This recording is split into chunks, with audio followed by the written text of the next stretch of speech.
கிட்டத்தட்ட 100 ஆண்டுகளை எட்டியுள்ள நிலையில் தற்போது இடிந்து மிகவும் மோசமாக தொங்கிக் கொண்டுள்ளது. மேட்டூர் அணையில் தற்போது தண்ணீர் திறந்து விட்டாங்க. நம்ம பகுதிக்கு தண்ணீர் திறந்து இந்த ஆற்ற தண்ணி வந்துச்சுன்னா அந்த பாலம் கீழே விழுந்துடும். அப்போ முருகன் குடியிருப்பையும் கீழே குடியிருப்பையும் இணைக்கிற அந்த மிக முக்கியமான பாலம் இடைஞ்சிருச்சுன்னா 2.5 கிலோமீட்டர் சுற்றி இந்த குடியிருப்பு போகணும். அதே மாதிரி அந்த குடியிருப்புக்கும் அதே மாதிரி சுற்றி போகணும். இது கிட்டத்தட்ட சென்ற ஆண்டு 2024 ஆண்டு சொல்லி கூடுதல் ஆட்சியர் நேரடியாக வந்து ஆய்வு செய்து நாங்கள் 1 மாதத்தில் கட்டித்தரோம் அப்படின்னு சொன்னாங்க. ஆனால் அதுக்கப்புறம் கட்டியே தரல. கேட்டால் பிடபிள்யூடியில் போய் என்ஓசி வாங்கிட்டு வாங்கங்கிறாங்க. அவங்க நாங்கள் என்ஓசி கொடுக்க முடியாதுங்கிறாங்க. அப்போ யார்கிட்ட கேட்குறது? இன்னும் பிடிஓ கட்டித்தரணும், இல்லைன்னா பிடபிள்யூடியில் என்ஓசி கொடுத்தா அவங்க கட்டி தந்துடுங்கிறாங்க.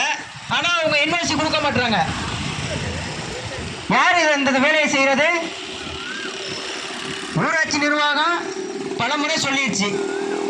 வீடியோ எந்த செவியும் சாய்க்கல. கேட்டால் ஒரே ஒரு சின்ன மிஸ்டேக்கு, என்ஓசி தரமாட்டுறாங்க, அதனால நாங்கள் வந்து கட்டித்தர முடியாது அப்படின்னு சொல்லிட்டு போயிடுறாரு. என்னமோ நம்ம சும்மா இது கேட்குற மாதிரி. அந்த பாலம் போய் பாருங்கள், நான் போய் பார்த்தோம், ரொம்ப மோசமாக இருக்குது.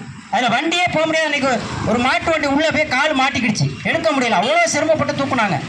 இதெல்லாம் ஏன் சொல்கிறான்? மக்களுக்கு அடிப்படை தேவை மிக முக்கியமானது, அது உடனடியாக செஞ்சு தரணும். அதே மாதிரி இந்த ரோடு இங்கேருந்து மங்களாடு டு அரசோணம் பாலம் வர வரைக்கும் ஒரு ரோடு 20 ஆண்டு ஆச்சு. அதை புதுப்பிச்சு இடையில ஒரு டைம் போட்டாங்க.